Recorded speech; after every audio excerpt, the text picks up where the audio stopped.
Welcome back to Friday Night.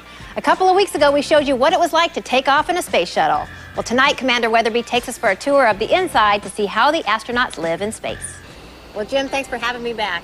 Welcome back. In fact, this is the exact spot we had our first interview about 3 years ago. Right. That's right. And the transformation of this place is amazing. Yeah, a lot has happened since then, both in space and here in this building. An exciting time to be part of the program, I imagine. It really is. We're building the International Space Station now. It's already under construction. Things are going well. The first crew is living on board right now, Bill Shepard and the crew. And they're activating all the systems and getting ready for us to go back and bring them back to the Earth. And you're training to command a mission that's going to go up there in February? Right. We go in February. We bring them back, rescue them, and we take the Expedition 2 crew up, and we will have permanent human presence in space on the space station from now until the space station's life is ended many years down the road. About what are you projecting, about 5? It's designed to be 10, but really when you make those designs, you hope that you do a good job and you can make it last for 15, 20. Certainly the Mir's been up for a long time now, 15 years, and it was designed for a shorter period of time. And this is a simulation of one of the shuttles that you're going to be taking up for your mission. Right. Home away from home. Right. Shall we check it out? Sure. The first thing I noticed when I saw it, by the way, is how big it is. It's a little bit daunting to realize that I have to control something this big, flying little airplanes in the past. But you'll notice when you get inside how small it is. Okay. And so we'll see, it'll be kind of shocking how little space we actually have up in space. Well, you are the commander, so after you. Okay. Okay.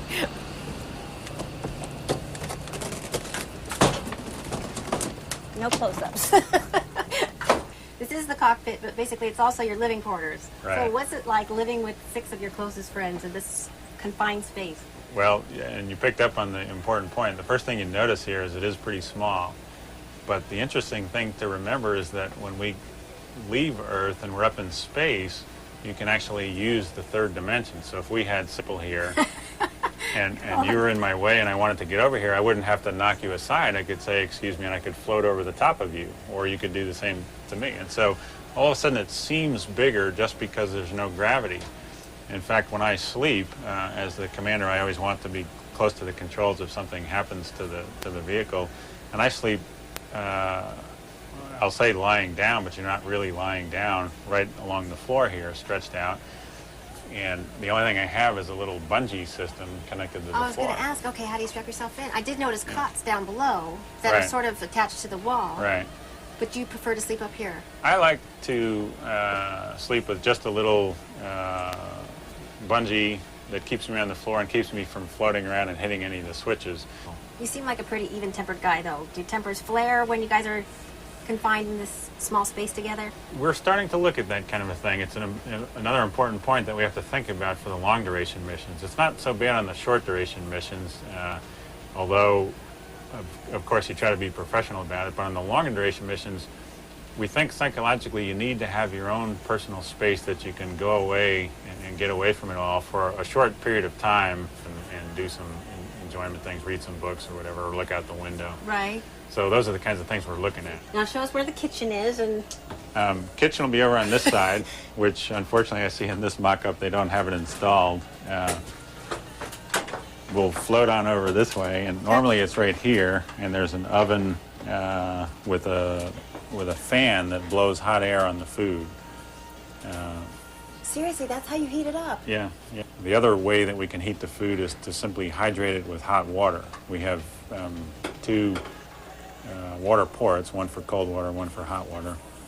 But there are other little tricks that astronauts learn. If the hot water isn't hot enough, you can just mount the drink container or the vegetables, which are encased in plastic, mount it next to one of the hot computers around here and just let it sit there for a while. And then you're using the energy from the computer to heat the water. On the other hand, if the drink isn't cold enough, you can mount it next to one of the exhaust fans that's blowing the cold air into the cabin. It's like a refrigerator, and it keeps it nice and cool. Is it mostly dehydrated food? Most of it is. We do that to save weight and volume going uphill. Is someone up in the cockpit at all times? Not always. Okay. We do have computers that will enunciate different failures if there are failures. If it's a critical phase of flight, like in the rendezvous part coming up to the space station, then we're of course always on the flight deck. Well, Jim, you mentioned upstairs that some of the crew members will be sitting down here for re-entry. Right. They're staring at this Right. sitting here. Right. For launch, the three crew members will be in seats that are mounted on the floor here, and these red covers, and all they can see is these lockers right here. Which, of course, you have to make sure the lockers are all locked so the contents don't come out, because we're accelerating in that direction, which means everything's coming this way. Oh, I can't imagine traveling at that force, at that speed, and not being able to have windows around to look out and make sure you're in a safe position. Yeah, it can be psychologically a little bit difficult. You've never had to experience that, have you, Jim? No, I wouldn't want to go anywhere without windows. Oh, man. Well, before we go check out the payload, if you don't mind, I have to use the restroom. Okay, well, that'd be good, because you may be out in space for about 6 hours, so you do have to do that. I better go. Okay, here's the door, and then you just pull this privacy curtain over. Please. Attach it here. I'll be right back. Jim, that wasn't easy. Well, sometimes it is, sometimes it isn't. You're right. It's the first time I've had trouble since I was like 2. You know, of course, what these are, right? To hold you down. Handles, right? Right. Little footsteps down there. All right. All right, enough potty talk. Let's go. All right. So on a mission, you'd have the luxury of floating through Yes, and it's a lot modules, more right? comfortable, of course. You and can graceful. go either feet first or head first, either one. Which one do you like better? I go feet first. It feels more like we're falling into a hole, into a big well. And it's kind of fun to experience any kind of weird sensations up in space. This is the airlock where the crew members who are doing the spacewalks will put their suits on. And here's the panel that's built upside down. Oh. And over here also, their feet are generally up there. And the spacesuits are attached to the bulkhead here on either side. When we're not doing the spacewalks and we're transferring equipment and people to the space station, that's that we go into the space station with.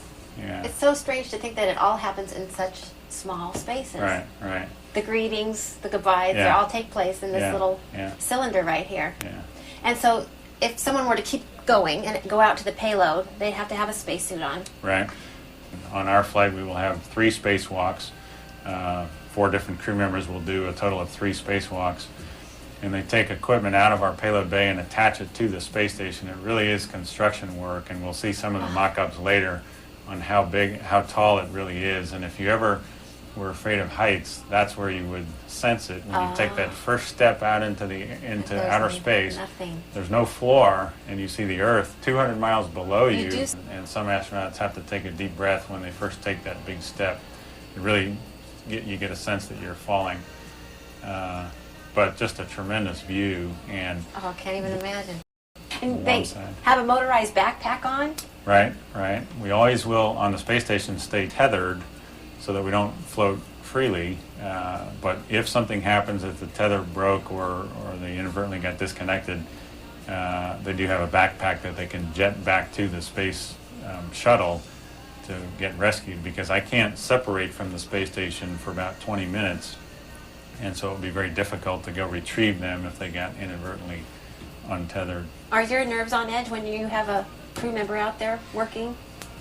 Just hanging by a tether?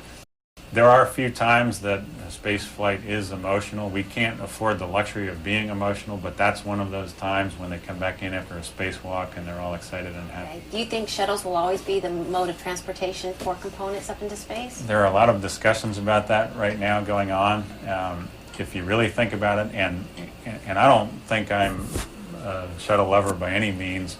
I would love to have an advanced vehicle that was capable of doing even more than the shuttle. But if you really think about it, the technology is tremendously complicated, and there's no other vehicle in the world that can do what the shuttle does with all those moving parts, and to be able to move hundreds of tons up into space and do it reliably and relatively safely. It's not extremely safe by any means. It's not an airliner. There are risks involved. So I think we're going to be flying it well into 2025. Just keep updating it. Yeah, right. What would your dream mission be? At this point in my career, I'd love to go to the moon. I don't think I would like to go to Mars. It would be about a 2-year trip, and I have a wife whom I love very much, and I don't think I want to leave for 2 years. But I would love to go to the moon and practice with the equipment that they're going to take to Mars and do like a test flight. I have faith you can do it, Jim. Well, I hope you're the next guy standing on the moon. I hope so. All right, here's looking into the future, 2005. That's right. the end product right there, Right. Actually, the near future, this is what it'll look like in the end when we have all the different modules and laboratories attached to it. The relative size of the space shuttle as we use it as a truck, the way it was designed to get all the equipment up there and the people. And we'll be living and working in there for the next several decades. What a fascinating vision to go into space and to see this beautiful sight right there. That would be great. I can't wait to see it for real. We really are living in the space age, aren't we? Yeah, this is great. This is the future already. Well, I can't help but be excited about the program thanks to you. And thank you for this fascinating tour and all your hard work and for our flight. We did good. Okay, we did, yes. Thanks, yes. Jim. Okay. I hope you're watching in February. I'd love to be there. Okay, Thank you for great. the invite. We'll be Great. there definitely. Great. Okay, and we'll be right back.